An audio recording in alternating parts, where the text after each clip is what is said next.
Welcome to in RC academy उपभोक्तावाद की संस्कृति भाग 2 के साथ मैं DK Jha RC academy online classes में आपका स्वागत करता हूं। तो बच्चों, मैंने पहले कहा कि छोड़िए इन सामग्री को, वस्तु की परिधान की दुविधा दुनिया को जगह जगह आज लोगों ने अपनी सारी संस्कृतियां बदल दी है। नए नए डिजाइन के परिधान आ गए हैं। देखिए, पहले हम लोग, अब देखिए आजकल जो वस्त्र आ रहे हैं, तो सबसे पहले वस्त्र क्या है? वस्त्र शरीर को ढकने का एक साधन है, ऐसा हमारा भी मानना है, सबका भी मानना यही होगा। और ऐसा देखा गया है कि शरीर को ढकने का यह साधन है, तो इस साधन के द्वारा हम तमाम चीज़ों को जब ध्यान देते हैं तो यह स्पष्टीकृत पाते हैं कि हम लोग जो यह ट्रेड है, यह एक ट्रेड बन गया है। जैसे पहले के समय में, पौराणिक समय में, जब कोई चीज़ किसी चीज़ को बनाया जाता था, तो उस बनाने के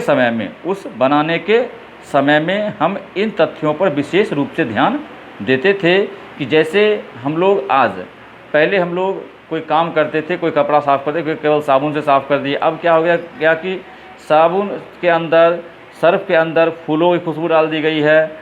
बहुत सारे ऐसे हैं, 4-5 1.5 लाख की घड़ी भी। अब देखिए, घड़ी को देखना, समय देखना है, तो आज फैशन की दुनिया में पैसे की कोई मूल्य नहीं रह गई, पैसे का कोई मोल नहीं रह गया है। अब कहते हैं महज दिखावे के लिए उन्हें खरीदने वालों की संख्या भी कम नहीं है। खाने के लिए 5 तरह होटल है, अब तो विवाह भी होने लगे हैं। अब देखिए, लोगों ने दिखावे के लिए जगह जगह पर अपनी पहचान बताने के लिए, पहुंच बताने के लिए आज सभी चीज़ों को अपने आप से जोड़ रखा है। अब देखिए, सभी सब्जियां ब्रांडेड हैं, आर्टिफिशियल्स जो लोग बनाते हैं, उपजाते हैं, वो सभी आज बनते जा रहे हैं।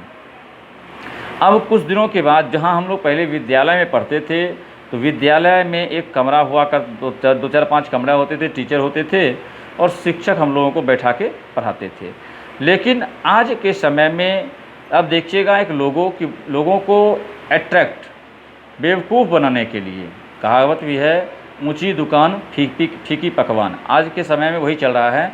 लोग तरह तरह का एडवर्टाइजमेंट देते हैं, हमारे यहाँ ये होता है, हमारे यहाँ वो होता है। लेकिन सबसे पहली चीज़ क्या है कि किसी चीज़ को जो परिवर्तित किया गया है, तो परिवर्तन का प्रारूप क्या था, उस पर विशेष रूप से विचार करना चाहिए। परिवर्तित विचार अगर आपके सभी चीज़ों से सापेक्षित नहीं बैठता है, तो आप आगे नहीं बढ़ पाते और आपका जो उत्पाद है उसका प्रचार भी नहीं हो पाता है।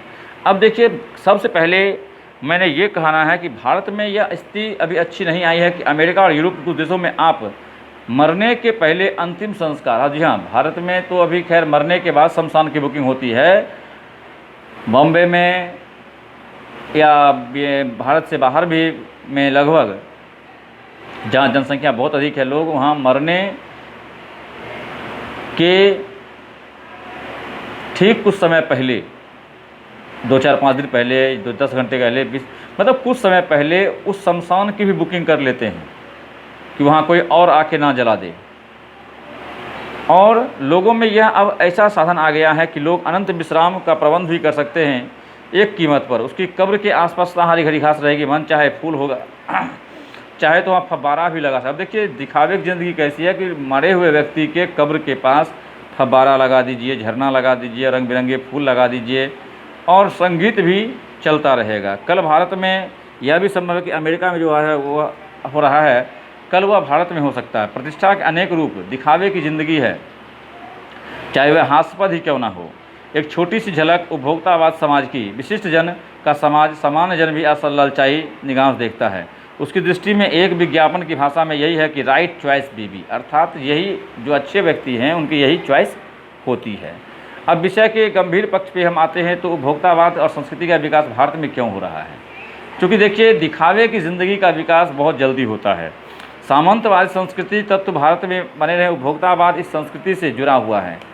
आज सामंत बदल गए हैं, सामंतवादी संस्कृति का मुहावरा बदल गया है और हम सांस्कृतिक अस्मिता की बात कितनी ही करें, परंपराओं का अवमूल्यन हुआ है, आस्थाओं का क्षरण हुआ है। कड़वा सच यह है कि हम बौद्धिक दासता स्वीकार कर रहे हैं, पश्चिम के सांस्कृतिक उपनिवेश बना रहे हैं, हमारी नई संस्कृति अनुकरण की संस्कृति है।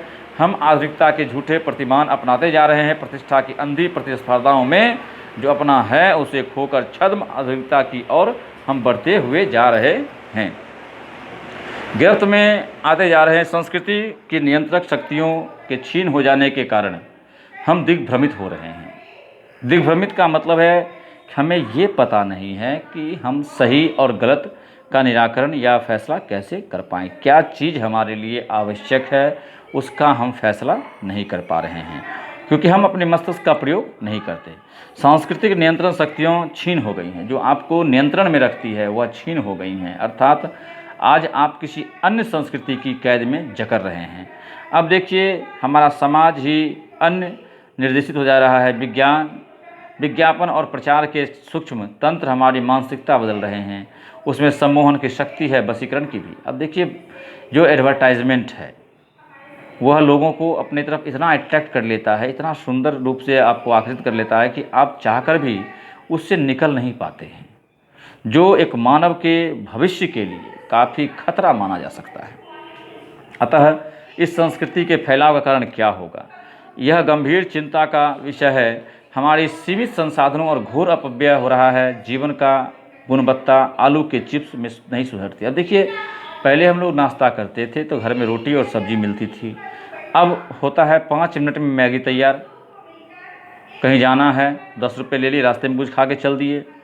तो ये उपभोक्तावाद की एक बहुत ही अजीबोगरीब तस्वीर है, जिससे हमारा स्वास्थ्य तो खराब होता ही है, हमारी मानसिक शक्तियाँ भी कमज़ोर हो जाती हैं। अब देखिए, पिज़्ज़ा खाने से, बर्गर खाने से कितने आधुनिक हैं, वे कूड़ा खाद्य हैं। वो क्या है? कूड़ा खाद्य हैं। देखिए, पिज़्ज़ा हो, बर्गर हो, ये सभी जो पेय पदार्थ हैं या खाद्य पदार्थ हैं, ये शरीर के लिए क्षणिक सुखदायी हो सकते हैं, इनका टेस्ट अच्छा हो सकता है, परंतु अब जानते हैं कि इसका भविष्य काफ़ी गंदा है। इसका भविष्य काफ़ी गंदा है, जो मानव के जीवन में इतना गहरा असर प्रभाव डालता है कि मानव चाहकर भी खुद को बदल नहीं पाता है। और आप देखिए, मानव अपने हर एक चीज़ को बदलता जा रहा है, मर्यादाएं टूट रही हैं, नैतिक मानदंड ढीले पड़ गए हैं, व्यथित व्यक्ति केंद्रता बढ़ रही है, स्वार्थ परमार्थ पर हावी हो रहा है। आज के समय में स्वार्थ की दुनिया में लोग, आज आप देखिए कई जगहों पे लोग घटिया से घटिया सामान लोगों को सप्लाई कर रहे हैं, दे रहे हैं। अगर उनके अंदर परमार्थ की भावना होती और वो चीज़ अगर ख़राब होता तो बोलते नहीं, ये ख़राब चीज़ मत लीजिए आप। लेकिन वो क्या कहते हैं, जरूर जितना जल्दी, जितना अधिक बिक सके, हमको जितना अधिक प्रॉफिट हो सके, अर्थात स्वार्थ की भावना तो आ गई। आज कई जगहों पे कोई व्यक्ति रो रहा है, कोई हंस रहा है, कोई रो रहा है, तो रोने वाले के आंसू से किसी को कोई मतलब नहीं है, वह केवल अपना स्वार्थ देखता है। अब देखिए, गांधी जी ने कहा था कि हम स्वस्थ सांस्कृतिक प्रभावों के लिए अपने दरवाजे खिड़की खुले रखें और अपनी बुनियाद पर कायम रहें। कहा कि हम सभी संस्कृतियों का स्वागत, गांधी जी के अनुसार हम सभी संस्कृतियों का स्वागत तो करते हैं, खुले विचार से स्वागत करते हैं, परंतु हमें अपने संस्कृति को ही अपनाए रखना हमेशा चाहिए, ताकि हम अपनी संस्कृति को कभी खो ना पाएँ। और ये एक सच्चे मानव का गुण भी होता है। तो बच्चों, इस प्रकार से अगर आप करते हैं तो सबसे पहला हमारा समाज सुंदर होगा, स्वच्छ होगा और काफ़ी सुंदर बन सकता है। परंतु अगर हम थोड़ा सा विचारित बदल देते हैं तो हमारे जीवन में कष्ट ही कष्ट को देखा जाता है। तो बच्चों, आप भविष्य के लिए इस चुनौती उपभोक्तावाद का जमकर विरोध करें, ताकि आपके बाद की पीढ़ी इसके खामियाजे को ना भुगते। तो बच्चों, आपको यह वीडियो कैसा लगा, इसे लाइक, सब्सक्राइब और शेयर जरूर करें। तब तक के लिए धन्यवाद।